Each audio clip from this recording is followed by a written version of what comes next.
말씀 드리기 전에 자리에 앉으셔서요. 앞뒤 좀 쳐다보시면서 인사 나누시겠습니다. 잘 오셨습니다. 반갑습니다. 반갑습니다. 반갑습니다.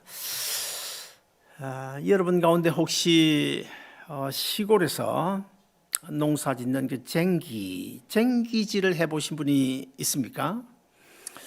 저는 옛날 고등학교 다닐 때 방학이 되면 시골집에 가서 나이 거의 80이 된 할아버지가 쟁기질을 하는데 그 쟁기질을 도와서 제가 좀 해본 적이 있습니다. 할아버지가 쟁기질을 하는 것을 옆에서 지켜볼 때는 너무 재밌어 보여요. 그리고 아주 쉬워 보여요. 그냥 줄줄줄 그 쟁기만 잡고 따라가는 것으로 가면 된다, 그렇게 생각되는데 막상 해보면 결코 쉽지 않습니다. 정말 쉽지 않아요. 우리는 시골에서 농사를 짓고 있는 사람들이나 아니면 그 머슴들이 아주 힘만 가지고 일하는 것으로 생각하지만은 결코 그렇지 않습니다. 시골에서 농사를 짓는 그 사람들도 아주 숙련된 조교처럼 아주 대단한 기술을 가지고 있다는 사실을 우리가 직접 해봐야 알 수가 있습니다. 자, 오늘 본문 앞서 51절을 보시면 이렇게 기록하고 있습니다. 예수님께서 승천하실 기약이 차감해 예루살렘을 향하여 올라가기로 굳게 결심하시고, 여기 보면 승천하실 기약이 차감으로, 그래서 예수님은 승천 이전에 십자가에 달려 죽으시기 전에 이제는 예루살렘으로 올라가야 되겠다. 그래서 예루살렘으로 올라가고 계시는데 갈릴리에서 복음을 전하시다가 사마리아 지역을 거쳐서 예루살렘으로 올라오고 계십니다. 아마 그때도 예수님의 제자들을 비롯하여 많은 무리들이 예수님을 따르던 것 같습니다. 어떤 사람인지는 모르겠지만은 어떤 사람이 예수님께 이런 이야기를 합니다. 주께서 어디를 가든지 내가 주님을 따르겠습니다, 그런 말을 해요. 그 말을 들으신 예수님께서 뭐라고 대답하십니까? 예수님께서 그 사람 보고 이렇게 대답하십니다. 여우도 굴이 있고 공중에 새도 집이 있으되 인자는 머리 둘 곳도 없도다, 이런 말씀을 하시면서 그 옆에 있는 다른 사람에게 너는 나를 따르라고 말씀하십니다. 그 사람이 예수님께 뭐라고 대답합니까? 예수님께 내 아버지의 장사를 치르고 와서 주님을 따르겠습니다, 그렇게 대답했어요. 그때 예수님께서 또 이렇게 대답하십니다. 죽은 자들로 자기의 죽은 자들을 장사하게 하고 너는 가서 하나님 나라를 전파하라. 그때 또 어떤 사람이 옆에서 예수님께 이런 이야기합니다. 제가 주님을 따르겠습니다마는 먼저 가서 내 가족들과 좀 작별 인사를 나누고 와서 주님을 따르겠습니다, 그렇게 말합니다. 그 말을 들으신 예수님께서 이번에는 손에 쟁기를 잡고 뒤를 돌아보는 자는 하나님 나라에 합당치 아니하다고 아주 단호하게 말씀하고 계십니다. 자, 그러면 이 오늘 본문 사건 속에 등장하는 사람이 여러분 몇입니까? 세 사람이 등장합니다. 세 부류의 다른 그런 모습을 우리에게 보여주시면서 예수님께서 우리에게 주시는 교훈이 무엇일까? 이 마지막 때 구원 얻은 우리 성도들이 예수님을 따라가는 그런 제자의 삶을 살고 있는데, 우리가 예수님을 따라가는 제자의 삶을 어떤 자세로 따라가야 될 것인지를 이 말씀을 통하여 보여주고 있는데 세 가지입니다. 첫째 하나는 고난당할 각오가 되어 있지 않으면 절대로 예수님을 따를 수 없다고 말씀합니다. 오늘 본문에서 첫 번째 등장하는 사람은 예수님을 따르겠다고 호언장담하는 아주 성질이 급한 사람이라 그렇게 볼 수 있는데, 예수님의 제자 가운데도 성질이 급한 사람이 있었죠. 베드로입니다. 오늘 본문 57절에 보시면 주께서 어디로 가시든지 저는 따르리다. 그 사람에게 예수님께서 뭐라고 대답하십니까? 오늘 본문 58절을 우리 다시 한 번 더 같이 읽어 보시겠습니다. 다 같이 읽습니다. 시작. 예수께서 가라사대 여우도 굴이 있고 공중에 새도 집이 있으되 인자는 머리 둘 곳도 없도다. 자, 무슨 말입니까? 내가 나를 따라오려고 하느냐? 들의 여우도 굴이 있고 공중에 새도 집이 있으되 인자는 머리 둘 곳, 다시 말해서 하룻밤 편히 마음 편히 지낼 방 한 칸도 없단다. 그런데 또 나를 따라오겠다는 말이냐? 내가 가는 길은 고난의 길이다. 나와 함께 고난 당할 각오가 되어 있지 않으면 절대로 나를 따라올 수 없을 것이다. 자, 여러분, 주님을 따른다는 말은 그저 단순히 우리가 공예배, 주일이나 금요예배나 아니면 토요일 새벽에 예배에 참석하는 그 정도를 의미하지 않습니다. 오늘 본문에서 주님을 따른다고 하는 말은 그 따른다는 말 속에는 십주님과 함께 십자가에 죽고 주님이 가는 그곳이 어디든 간에 끝까지 주님과 함께 가는 것을 의미하고 있는데, 자, 주님을 따르겠다고 호언장담하는 그 사람에게 그렇게 쉽게 말하지 말아라. 말로서 나를 따라와지는 것은 결코 아니다. 고난을 각오하지 않으면 절대로 나를 따라오지 못한다. 그 말씀하시는데, 그러면 주님을 따라가는 그 길이 어떤 길일까요? 주님이 가시는 길이 어떤 길일까요? 두 가지로 우리가 생각할 수 있는데, 첫째 하나는 모든 세상 인류의 죄를 한 몸에 짊어지고 십자가에 죽으시는 그 길을 가리켜서 주님을 따르는 길이라고 말씀하고 있고, 그 다음에 두 번째는 우리 예수 믿는 구원 얻은 성도들이 영원한 생명을 얻어 영원한 천국까지 주님을 따라가는 그 삶을 가리켜서 오늘 본문에서 주님을 따른다고 말씀하고 있는 것입니다. 그래서 예수님은 또 다른 복음서에서 이렇게 말씀하지 않았습니까? 나를 따라오려거든 자기를 부인하고 자기 십자가를 지고 나를 쫓을 것이니라. 사람들은 이 십자가를 진다는 말을 너무 쉽게 생각하는 것 같습니다. 간혹 저는 이제 목사이기 때문에 많은 사람들을 만나지 않습니까? 우리 교회 밖에 사람들 오히려 더 많이 만나는 경우가 있는데요. 어떤 집사님이 제가 물어, 집사님 요즘 좀 어떻습니까? 비즈니스 좀 어떻습니까? 그렇게 물으면 그 집사님은 이렇게 대답합니다. 목사님, 요즘 좀 어려운데요. 어렵지만 어쩌겠습니까? 제가 십자가를 좀 지고 요즘 살아가지요. 그런 이야기를 합니다. 내가 그 집사님을 볼 때는 정말 무리하게 비즈니스를 확장해가지고 지금 어려움을 당하고 있는데, 자기 욕심 아닙니까? 자기 욕심 때문에 그렇게 무리하게 확장을 했다가 비즈니스가 어려움을 당하니까 내가 십자가를 좀 지고 있다. 우리 십자가는 그렇게 함부로 대답해서는 안 될 것입니다. 여러분, 십자가를 한마디로 이야기하면 무엇일까요? 십자가는 내가 죽어서 다른 사람을 살리는 것, 그것이 십자가입니다. 그런데 오늘날 많은 사람들이 십자가를 믿는다고 하면서 정작 십자가의 참된 의미를 모르고 살아갑니다. 그러다 보니까 말 한마디도 참지를 못해. 십자가의 의미를, 참된 의미를 모르니까 말 한마디도 참지 못하고 그냥 밤잠을 설치고 미어서 부들부들 떨면서 참지를 못해요. 내가 죽으면 가정도 살아요. 내가 죽으면 가정도 살고 교회도 사는데 죽지 않으려고 합니다. 그러다 보니까 문제는 점점 커지고 그 문제가 해결되지 않는 경우를 우리가 볼 수 있습니다. 십자가는 내가 죽어서 다른 사람을 살리는 것인데, 십자가의 주님을 따른다, 그것은 자기 희생과 영혼의 몸부림 없이는 절대로 따라갈 수 없는 길이 바로 십자가의 주님을 따르는 길인 줄로 믿으시기를 바랍니다. 그 다음에 두 번째로는 주님을 따르는 길에는 우선순위가 있다는 사실도 우리가 알아야 됩니다. 두 번째, 주님을 따르겠다고, 두 번째 오늘 본문에 등장하는 이 사람은 자기 할 일부터 먼저 하고 주님을 따르겠다고 하는 사람입니다. 오늘 본문 59절에 보시면 또 다른 사람에게 나를 쫓으라 하시니 그가 가로되 나로 먼저 가서 내 부친을 장사하게 허락하옵소서. 그런 그에게 예수님께서 뭐라고 말씀하십니까? 오늘 본문 60절도 우리 다시 한 번 더 같이 읽어보시겠습니다. 같이 읽습니다. 시작.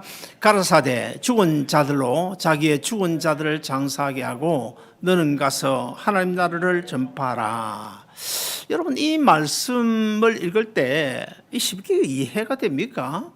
죽은 자들로 자기의 죽은 자들을 장사하게 하고 너는 가서 하나님의 나라를 전파하라. 아니, 부모 장례를 치른 다음에 주님을 따르겠다고 했는데 정말 이 무슨 말인가 이해가 쉽지 않습니다. 그리고 예수님을 아주 매정한 분으로 오해를 할 수도 있습니다. 무슨 종교가 죽은 부모의 장례도 치르지 못하란 말인가, 그렇게 오해할 수 있는데 결코 오해해서는 안 될 것입니다. 오늘 본문에는 죽은 자들로 자기의 죽은 자들을 장례하게 하고 너는 나를 쫓으라.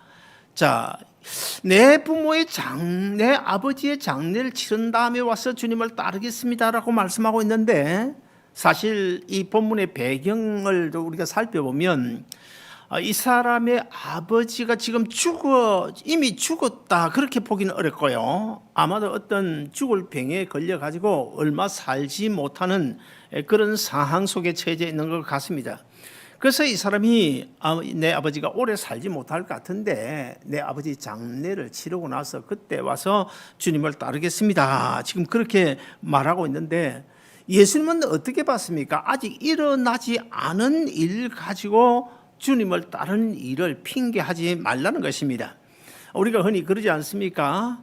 교회 봉사나 헌신을 두고 이런 이야기를 하는 사람들이 간혹 있습니다. 지금은 내가 형편이 어려우니까 비즈니스가 좀 잘 되면 내가 정말 주의 교회를, 몸인 교회를 위하여 헌신하고 충성하겠습니다. 지금은 내가 너무 바쁘니까요. 내가 얼마 있으면 리타이어 한다. 리타이어하면 뭐 남는 것이 시간 아닙니까? 그때 내 정말 교회 와서 살면서 뭐 이것저것 뭐든지 하겠습니다. 이렇게 이야기하는 사람들이 있어요. 여러분, 이렇게 말을 앞세우는 사람 치고 그거 실천하는 사람이 있을까요? 저는 거의 못 봤습니다. 제가 아는 어떤 두 분 다 장로님이세요. 한 분은 시카고이시고 한 분은 저 벨리에 계시는 분이신데 아주 미국 온 지 얼마 안 돼서 만난 분들입니다. 그분들이 공통적인 이야기는 무슨 이야기냐면, 하나님이 나에게 복 주시면 내가 큰 집을 하나 사가지고 내가 뭐 저 아프리카 오지에 선교를 못 나가더라도 선교사님들, 그 힘들게 고생하는 선교사님들 그 자녀들 내가 좀 돌봐주고, 선교사님 오시면 거처도 좀 돌봐주고 제공해주고 그럴 거라고 그렇게 장담하는데, 나중에 하나님께서 복을 주셔서 그들이 다 집을 샀어요. 좋은 집들을 샀어요. 시카고에도 사고 여기도 집을 샀어요. 그런데 언제 내가 그런 이야기를 했던가? 난 전혀 그런 이야기 한 적이 없는데, 저는 말을 앞세우는 사람 절대로 저는 믿질 않습니다. 내가 안 믿는데 하나님이라고 믿겠습니까? 우리는 말 앞세우면 안 됩니다. 자, 그렇게 말하는 사람치고 나중에 실천하는 경우가 없는데, 바로 오늘 예수님께서 그 부분을 지적하고 있어요. 우리가 일단 형편이 어렵더라도 주어진 환경 속에서 최선을 다해서 주님을 따르다 보면 하나님께서 그 일을 감당할 수 있도록 하나님께서 형편도 좋게 만들어주시고 시간도 주시고 할 수 있는 힘과 능력을 주시는데, 우리가 미리부터 그 이야기 그렇게 앞세워가지고 이야기할 필요는 없고, 최선을 다해서 주어진 그 자리에서 내가 할 수 있는 일을 열심히 하면 된다는 것입니다. 자, 그리고 오늘 본문에서 여기 보면 두 가지가 나옵니다. 죽은 자들이 나오고, 그 다음에 두 번째는 자기의 죽은 자들을 장사하라. 죽은 자들이라고 자기의 죽은 자들이 나오는데 무슨 뜻일까요? 먼저 죽은 자들, 여기서 예수님이 말씀하신 죽은 자들은 예수 믿지 않는 사람들을 가리키고 있어요. 아직도 구원의 은혜를 받지 못한 사람, 이대로 가다가는 심판에 처해질 수밖에 없는 세상 불신자들을 가리켜서 하는 말이고, 그 다음에 자기의 죽은 자들은 무슨 뜻일까요? 예수 믿지 아니하고 이미 죽은 자들을 가리켜서 하는 말입니다. 따라서 예수 믿지 않고 죽은 자는 예수 믿지 않는 불신자들로 하여금 장례를 치르도록 하고 너는 가서 복음을 전해라. 왜요? 복음 전도가 급하기 때문이고 예수 믿지 않고 죽은 자는 사실은 별다른 의미를 둘 수 없기 때문이 아닐까, 저는 그렇게 해석하고 싶어요. 그러나 우리가 분명히 알아야 될 것은 우리 기독교는 비윤리적인 종교가 아니라는 사실을 우리가 알아야 합니다. 왜 그런가 하면요, 다른 복음서에 보면 예수님께서 이런 말씀하십니다. 부모 공경하는 것을 하나님 공경과 거의 동일시하고 있어요. 그러나 그것도 우선순위가 있습니다. 마태복음 10장 37절을 보시면 아비나 어미를 나보다 더 사랑하는 자는 하나님 나라에 합당치 아니하니라고 말씀하고 있어요. 우리 구원 얻은 성도인 우리는요, 사실 제가 지난 전주에 말씀드렸습니까? 아무리 제약 세상의 불신자들과 더불어 먹고 마시고 살아간다 하더라도 우리의 소속은 어디입니까? 사실 이 땅이 아니고 천국이잖아요. 그러므로 우리는 육에 속한 자가 아니고 영에 속한 자고, 우리는 세상에 속한 자가 아니고 하늘나라에 속한 자들이기 때문에 사실은 영에 속한 자인 우리가 세상적인 육적인 문제보다는 영적인 문제를 더 중요시 여겨야 된다는 것입니다. 물론 우리가 이 땅에 살아가면서 육신을 입고 있기 때문에 육신적인 문제 앞에 부닥칠 수밖에 없습니다. 동시에 우리는 영적인 사람이기 때문에 영적인 문제 앞에 또 부닥칠 때도 있습니다. 그렇다고 한다면 우리가 영적인 문제를 우선시해야 될까요? 아니면 육적인 문제를 우선시해야 될까요? 그래서 많은 사람들이 이 두 가지 영적인 문제와 육적인 문제 사이에서 갈등하는 경우를 간혹 볼 수 있는데요, 우리는 영의 사람이기 때문에 영혼 문제에 먼저 관심을 둬야 됩니다. 그것은 두 가지 이유가 있습니다. 첫째 하나는 영으로 거듭나서 영이신 하나님과 생명적 관계를 맺고 있기 때문이고, 그 다음에 두 번째는 우리 육신은 나중에 다 썩어져 흙이 되겠지만 그래 우리 영혼은 영원한 천국에 들어가기 때문에, 것이기 때문에 우리 영적인 문제에 더 신경을 쓰고 살아가야 되는 것입니다. 그런데도 우리는 사실 어떻습니까, 여러분? 어떤 때는 영적인 문제보다도 육적인 문제에 더 신경을 쓰고 살아가잖아요. 저도 목사로서 사실 여러분의 솔직히 고백하면 간혹 나도 때때로 영적인 문제보다는 육적인 문제에 더 관심을 쓸 때가 있습니다. 우선 당장에 지금 부닥쳐오는 문제이기 때문에 그 문제에 더 관심을 쓸 때가 있습니다. 사실 오래된 이야기입니다만 LA 어떤 교회가 예배당을 지었어요. 예배당을 아주 근사하게 예배당을 지어놓고 이제 정리정돈을 하는데, 이 피아노가 있잖아요. 피아노를 오른쪽에 놓아야 되나 왼쪽에 놓아야 되나, 이 문제 가지고 싸웠어요. 이 문제 가지고 싸우다가 결국 그 교회가 둘로 나뉘어지는, 제대로 새 예배당에서 온전히 온 성도들이 한 마음으로 하나님 앞에 예배 드리도 보지도 못하고 두 교회가 갈라진, 한 교회가 둘로 나눠지는 이런 것을 제가 보았습니다. 사실 피아노 오른쪽에 두면 어떻습니까? 왼쪽에 두면 또 어때요? 아니 오른쪽에 두었다가 좀 있다가 아무래도 왼쪽이 좋겠어. 그러면 왼쪽 옮기면 되잖아요. 왼쪽에 있다가 오른쪽 옮기면 되지 않습니까? 피아노가 뭐 그리 중요합니까? 좋은 피아노 중요하죠. 그러나 저는 그렇게 생각하지 않습니다. 이 피아노를 가지고 어떻게 우리가 찬양을 해야 하나님께서 영광을 받으실까, 그걸 먼저 생각해야 되지, 피아노가 좋고 안 좋고 피아노를 오른쪽에 놓고 왼쪽에 놓고 그것 가지고 왜 싸우는 것입니까? 우리가 신앙생활 하면서 하나님의 자녀들로서 이 신앙의 우선순위, 삶의 우선순위를 우리는 꼭 기억해야 되는데요, 성경도 우리에게 삶의 우선순위를 여러 군데서 강조를 하고 있습니다. 우리가 잘 아는 말씀인 요한 3서 1장 2절에 보시면 내 영혼이 잘된 같이 범사가 잘되고 강건해질 것이다.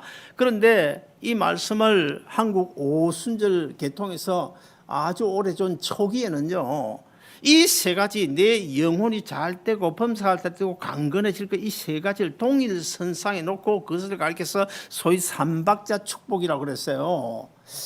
그러나 사실 그 말씀을 자세히 우리가 읽고 묵상을 해보면 우선순위가 있습니다. 내 영혼이 잘 되면, 우리가 예수 믿고 구원 얻으면 영혼의 집인 육체가 이 땅에 살아가는데 하나님께서 강건하게 해주시고 우리가 하는 모든 범사가 잘 되게 해주신다, 이런 말씀으로 받아야 되는 것이 우선순위가 있다는 것입니다. 그것뿐입니까? 로마서 8장 32절에 보시면 또 이런 말씀이 있어요. 자기 아들을 십자가에 내어주시니까 어찌 그 아들과 함께 너희의 필요한 것을 주시지 않겠느냐. 무슨 말입니까? 내가 너희를 구원하기 위하여 내 아들까지 십자가에 내어줬는데, 그래서 너를 구원해놨는데 내가 이 땅에 살아가는 동안에 필요한 그 잡다한 거 내가 왜 안 주겠느냐, 그런 이야기예요. 마태복음 6장 33절에도 보면 뭐, 너희는 먼저 그의 나라와 그의 의를 구하라, 그리하면 그 외의 모든 것은 너에게 더하시라고 말씀했고, 그리고 요한복음 15장 7절에 보시면 너희가 내 안에 거하고 내 말이 너희 안에 거하면, 무슨 말입니까? 우리가 하나님 말씀 안에 거하고 말씀이 내 안에 거한다, 예수 믿고 구원한다, 하나님의 자녀로 말씀 순종하며 살아간다는 것 아닙니까? 그러면 그 외에 너희가 무엇이든지 원하는 대로 구하라면 내가 다 이루어 주겠다. 우선순위가 있다는 거예요. 그래서 우리는 언제나 삶의 우선순위를 생각해야 됩니다. 먼저 주님을 생각하고 주님의 교회를 생각하고. 저는 뭐 솔직히 자랑이 아니라 내 삶 그렇게 뭐 신경 안 씁니다. 뭐라도 이게 좋은 게 하나 있으면 진짜 교회 갖다 놓고 싶어요. 정말 교회 갖다 놓고 싶어요. 뭐든지 갖다 놓고 싶어요. 주중이라도 갖다 놓고 싶어요. 여러분, 우리가 분명히 알아야 될 것은요, 정말 우리가 삶의 우선순위를 따져가지고 하나님 중심으로, 예수 그리스도 중심으로 주님을 우선시하고 주님을 섬기면 하나님께서 반드시 복을 주십니다. 반드시 복 주십니다. 그래서 예수님은 오늘 본문에서 예수 믿지 않는 불신자를 장사하는 것보다 영혼을 살리는, 천하보다 귀한 영혼을 살리는 하나님 나라를 전파하는 것이 훨씬 더 귀하고 중요하다, 우선순위를 말씀하고 있어요. 그 다음에 마지막으로 세 번째, 어떤 교훈입니까? 뒤를 돌아다 보지 말고 그냥 앞만 보고 주님 십자가만 묵묵히 따라가야 된다고 말씀하고 있습니다. 자, 오늘 본문에서 세 번째 등장하는 사람은 가족을 작별하고 와서 주님을 따르겠다고 말씀하고 있어요. 이 사람에게는 예수님께서 어떤 교훈을 주십니까? 세상 것에 너무 집착하지 말아라, 그런 이야기예요. 오늘 본문 62절 우리 같이 읽습니다. 시작. 예수께서 이르시되 손에 쟁기를 잡고 뒤를 돌아보는 자는 하나님의 나라에 합당치 아니하니라. 여러분, 그 스페인이 멕시코나 남미를 이제 옛날에 정복을 했죠. 그 스페인에 그 어떤 장군이 있었는데, 코르테즈라는 장군이 있었습니다. 아주 유명한 장군인데, 이분이 멕시코 정복을 꿈꾸고 있었어요. 그래서 어느 날 그 스페인 국왕의 허락을 받아서 배 11척에다가 700명의 군사를 싣고 멕시코의 베라크루즈라는 그런 항구에 도착을 했습니다. 멕시코 정복을 하기 위해서. 베라크루즈 항구에 도착해가지고 이제 그 군사들 700명이 다 하선을 했어요. 배에서 내렸습니다. 그리고 나니까 이 장군이 손수 불씨를 들고 배 11척에 가서 불을 다 질러버렸어요. 배를 다 태워버렸습니다. 그러니까 뭐 야단이 났죠. 군사들이 이 장군을 원망하기 시작을 합니다. 그때 이 장군이 그들에게 뭐라고 이야기하는가 하면, 우리는 이제 도망갈 길이 없다. 전진만이 살 길이고 우리가 전진하는 것만이 우리의 생명을 유지하는 것이다. 후퇴란 있을 수 없다. 실패는 바로 죽음이고 죽음이기 때문에 우리는 목숨을 걸고 싸워야 된다. 그때가 언제냐면 1517년입니다. 그래서 결국 이제 그 장군의 의지에 따라서 700명의 군사가 똘똘 뭉쳐 한 마음이 돼가지고 어떻게 했습니까? 멕시코를 정복할 수 있었다는 것입니다.